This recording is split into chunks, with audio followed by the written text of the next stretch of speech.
We'll never let him go. At 6 o'clock in the evening, Ben switched off the motor of his tractor and climbed down from the driver's seat. Bones did the same, but men had as they were told and stopped from driving the tractors all day. They were also hungry, so they walked over to the small fox's hole in the bottom of the hot tractor. Bean's face was purple with rage. Bones was closing the box with dirty words that could not be printed. Bugs converting up dank and blood that for the shrinking fox, he said. What the heck do we do now?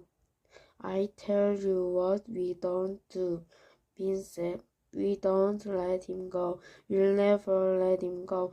Bones Driver, never, never, never, cried Bugs. Did you hear that? Mr. Fox yelled Bean, sounding loud and shouting down the hall. It's not over yet, Mr. Fox. We're not going home till we've strung you up. Then, as a dingbat, we'll open. The three men all shook heads with one another and swore on oaths that they would not go back to their farms until the fox was caught. What's the next move? asked Bones. The pots there drove will sending you down the hole of to fetch him up, said the Bean. Down you go, you murderous might not me, screamed Bones, running away. Bean made a stinking smell that when he smelled you saw his great gums. You saw more gums than that. Then there's only one thing to do, he said. We threw him out we kept here day and night watching the whole hair come out and hair have to. So Bugs and Bones and Beans sent message down to their farm asking for 10 sleeping bags and supper. The foxes begin to starve. That evening 3 tents were put up in the tractor on the hill, one for Bugs, one for Bones, and one for Bean.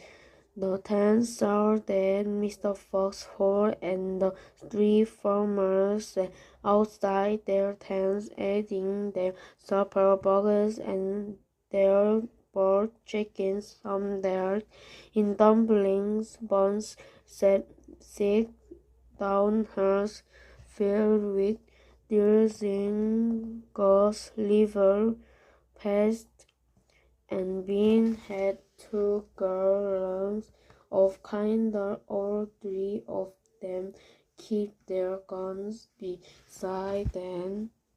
Bugs picked up a steaming chicken and held it close to the fox's hole. Can you smell this, Mr. Fox? He shouted. Lovely turnip chicken. Why don't you come up and get him? The large skin of chicken was them down the turn of that, said one of the small foxes called them. We just sang up and set it out of his hand. Don't you dare, said Mrs. Fox.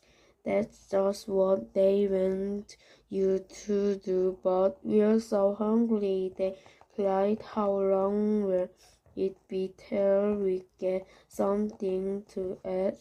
Their mother didn't answer them, nor did their father. 3 was now onwards to give.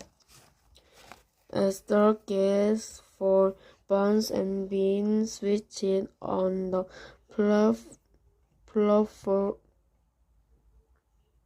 plover headlamps of the two tractors and so on, then on to the hall. Now that we'll take Toggy in turn to keep watch on watches, will to sleep, and so on all touch the night. Bucket said, "What if the fox digs a hole like touch the hair and comes out on the other side? You didn't think of that one, did you?" "Of course I did," said Ben, pretending he had gone on. "Then tell us the always," said Buggins. Ben picked something small and black out of his ear and figured it away. "How many men have you got working on your farm?" he asked.